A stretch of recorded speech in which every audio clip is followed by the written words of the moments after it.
Hello, welcome to my channel. My name is Alicia. So today is something a little bit different, and I'm going to talk about body issues, or not body issues, body image and weight issues, sort of. So if any of that triggers you guys, if you happen to click on this video, please click away.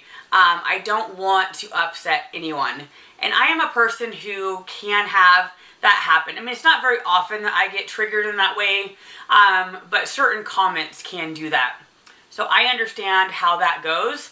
So please, if you get, weight or food or your body image is something sensitive, don't feel bad at all. Click off. So body image and weight issues have been something I've struggled with most of my life. I always felt different. I would say starting in about 2nd to 3rd grade, I put on probably 10 to 15 pounds, something like that. Maybe less as a kid, but the equivalent as an adult. So I was a little chunkier than the other kids. Nothing like crazy, but I always felt different. I felt bigger than them. My hair was a frizzy mess. So I don't know, had issues with how I felt about myself. I wanted to look like them. All the other girls who were skinny, pretty, whatever. So, I don't know. From an earlier age, I just always felt like I wasn't the typical girl. Again, frizzy hair. Indiana's humid. I had curly hair, frizzy hair. My parents bought Suave at Walmart. That's all they bought. It wasn't until high school our hairdresser I don't know whether we asked her or either way, we ended up buying a higher quality detangling product. So I was stuck in humid Indiana with curly hair and basically the cheapest of the cheap hair products. So my hair was always frizzy. I was overweight. And then my clothes. I didn't have much freedom over my clothes until probably junior high. Like my mom picked my clothes and I don't know. So I didn't necessarily like my clothes. I didn't hate my clothes, but whatever. Anyway. So I've kind of struggled with those issues. Even through adulthood. I mean, there's been ebbs and flows. But I feel like, looking back as an adult, we have some control over that, or your body image. And I feel like we could choose to break that cycle. So I'm going to kind of talk about my history, and then I'm going to talk about some tips to break that cycle. I remember probably in junior high-ish praying every night, literally, God, can I be skinny? I don't think it occurred to me at that time that I probably could have dieted, exercised, whatever. I would literally pray to be skinny. I played soccer from 2nd grade through high school. But it wasn't until high school where soccer became such a thing that I just naturally lost weight. My freshman year in high school, we played so much. I mean, I don't know. Our coach ran us so much that I ran the weight right off. Also at that time, just somehow naturally, I don't know. I instinctively, I worked at McDonald's in high school. I chose the grilled chicken sandwich. I don't know. I just all of a sudden made better choices. So I lost the weight. I still didn't feel skinny or like the other girls. I'm not even sure I was aware how much I lost the weight, but people would say things, whatever. But I really attribute our home ec teacher who, at a high school in the rural area of Indiana, taught all kinds of things. Home ec, a lot of life skills classes, but Miss Buchanan, really, her life skills classes really made me see it's not about what you look like, it's who you are. So her classes really helped make me realize, there are positive things about myself, etc. So that sort of fixed any sort of self-esteem issues at that time. And then that was fine. I got through high school, no problem. Enter college. I gained my freshman 15. Then my mom passed away, and then I gained another 50 pounds. And so the weight was back on, etc. So my weight and my hair have been the two issues that flip-flop back and forth. So kind of paralleling with my hair, in 5th grade, for some reason, I thought I would cut it really short and get a perm. I feel like the hairdresser should have known. So I am not a person, and I still am not the person to get up and do my hair. So the perm didn't do much for me because I'm not going to get up and blow dry it super curly, etc. So really short hair, that's frizzy. I look like a mushroom. From 5th grade on, I did not get a true haircut till college. I mean, I would get trims. So I ended up graduating college with hair down to almost to my butt. I would get compliments on my hair, etc. But I didn't like my hair. It always felt frizzy, poofy, etc. So my hair and my body were like two things that I always struggled with. And so anyway, enter college, I gained all the weight, struggling with that. I don't like how I look. I feel like it's always a fight. Like in my brain, it's always a fight. I don't like how I look. I don't like this, whatever. I'm too heavy, too frizzy, whatever. So I get married. I lose some, oh, actually, before I get married, I joined Weight Watchers. I lost, what did I lose that first time? I think 65 pounds. I moved to California. I gained it all back. I think the stress of being in a new place, a new job, whatever. I gained 75 pounds. Then I do Weight Watchers again. I keep it off. Even at that time, I lost 75 pounds. I kept it off for over 7 years. I don't think in my mind I felt skinny. I didn't feel good enough. Anyway, I will also say living in Orange County, California, compared to Indiana, California, I do feel like, even though there are good people here, it's more like people look nicer, they dress nicer, especially at the school I work at. People are thin, people are trendy, wearing, you know, nicer brands, etc. So that was a little bit of a mind game for me that I've had to kind of, again, adjust. I don't need to look like everybody else, etc., etc. So anyway, flash forward to getting sooner. My dad passes away 2 weeks before my daughter is born. I'm pregnant, so I gain, I don't know, probably about 50 pounds back. And I've struggled. As you guys know, I'm now losing that weight again. But I think having my daughter has made me reflect on certain things. I also have made the decision in the last year or two, I want to be happy. No matter what weight I'm at, I want to be happy with me. I don't want to care. I don't want to spend the next 40 years or however many years I have left thinking about I'm not good enough, my body's not good enough.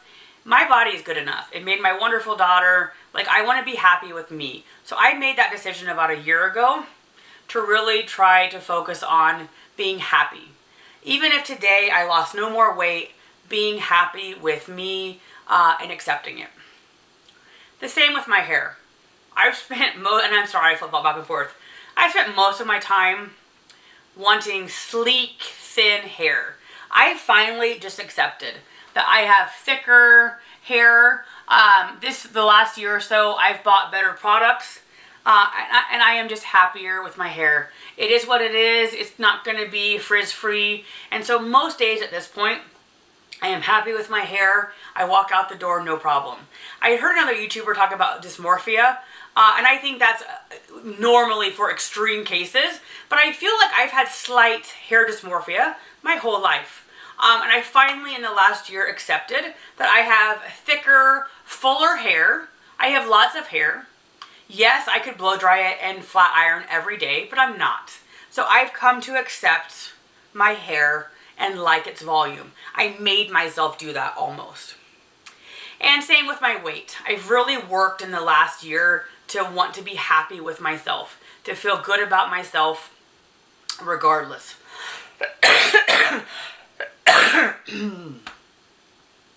Pardon me. All right.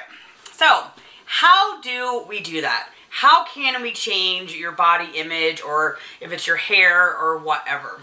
I feel like we have to change our brain. It's your brain telling you things. You beat yourself up so much. We are so hard on ourselves. So I think if you have an extreme issue, you probably need help. Counselors, therapists, psychiatrists, whoever. So I'm more talking about a I don't want to use the word normal, but a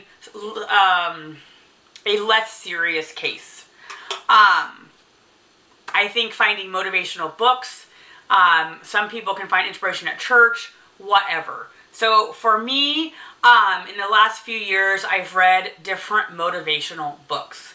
I had one by Carrie Underwood. I think it was too big of a book, so I gave it away, but it was a really good book about losing weight and just in general, her struggle. She had similar issues as a teenager with weight fluctuating.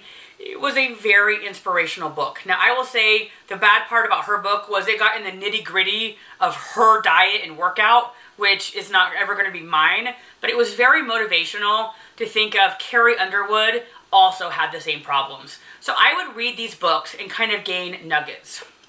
One of the books I read was Reshaping It All by Candace Cameron Bure.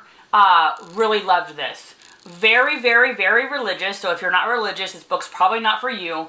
But I loved it. It was so positive.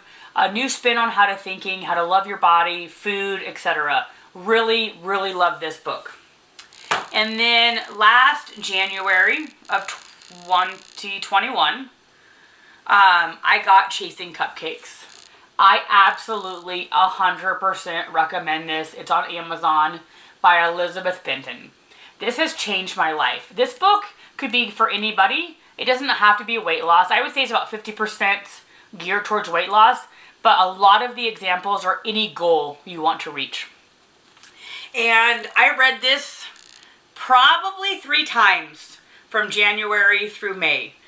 The ways teaching worked in COVID, I had a lot of downtime at work because they had to clean the rooms. So the first time I read it way thorough, and then I would just kind of skim it. And I would write in a journal positive things all the time. This book helped so much. How I think about food, how I think about myself. It talks a lot about treating yourself how you would treat your friend. You would never tell your friend they look like crap, or they're too fat, or they shouldn't eat that. You would never talk to them that way. But we talk to ourselves terrible. So I think the first step in changing your brain is you have to change the way you think. So every day on my weight loss journey last year, I would write down positive statements, literally over and over again. You would almost think I should go to the insane asylum. I would write things down. I can do it. I will do it. I am worth it. Whatever. Write them down. So I feel like you have to just erase the negative thoughts in your head. Manifest positivity, literally. I had positive stickers on my computer at work, on my mirror at home. It seems ludicrous, but literally, you have to manifest the positivity. Squeeze out the negative. You don't have time for that. You are worth it. You are enough as it is. You don't need to be skinnier, richer, prettier, whatever. You are enough. And I'm talking to you guys. We are all enough. We are more than enough. I also feel like this, I'm not sure this book talks about it, but someone might like the Reshaping It All. Being grateful, positive, finding the things to be grateful for and thankful for. There are so many things that are going right in your life. So focusing on those things, thinking about what you have to be grateful for. Because unless you're in a dire circumstance, which could very well be, there is something you can be grateful for. And I'm pretty sure even in that moment of your direness, there's something to be thankful for and grateful for. So find those nuggets, hold on to them, and do that. And again, I recommend finding, paper's going everywhere, finding books to help you retrain your brain. Positive influences that will help you. Sorry guys, as you might hear, depending on which order my videos come out, I have been getting over a flu or a cold. I had a negative COVID test, but boy, I have been coughing forever. So I had to pause to go cough. And because I've been talking so much, I may cough some more. But I really do recommend finding motivational books. I found the Carrie Underwood one at the airport. Airport bookstores, I feel like, have a lot of those sort of self-help motivational books. But go to your bookstore, go to Amazon. I have Kindles, but for things like this, I like to hold it, look at it, sort of highlight it. Although I didn't, I just took notes in a journal. This one is sort of, at the end of every chapter, they have questions that if you get this book, which if you struggle, I recommend this book so much. At the end, there are questions. And I really recommend getting a notebook and answering these honestly right away. So, where are we? I honestly feel like life is too short to go through hating something about yourself. I encourage you to change it. Change the image of yourself. To a certain extent, it might always be a work in progress, but I am happier with myself so much more now than I feel like I ever have been. I feel like you have to accept certain things and change the way you think about it, like my hair. Yes, I could fry it by blow drying it every day and whatever, but I've accepted that that's not going to be me. I like sleep. So I've accepted my thicker, fuller hair. I also know that I'm never going to be teeny tiny. Oh, and that's another thing. Growing up feeling different. At that time, I didn't realize that I'm taller. I mean, I should have realized that, but I didn't know what that meant. I'm taller than a lot of girls growing up. I'm 5'9", so I'm still taller than a lot of girls. I don't think I drew that conclusion until I had my daughter. Even though I don't talk to my daughter about food, I don't think she's aware of any of those things. I've watched her over the years because I don't want her to have weight issues. And so I might compare her at the pool.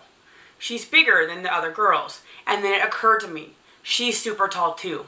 She's in the 96th percentile. People often don't believe me when I say her age because she's at the height of somebody 2 years older than her.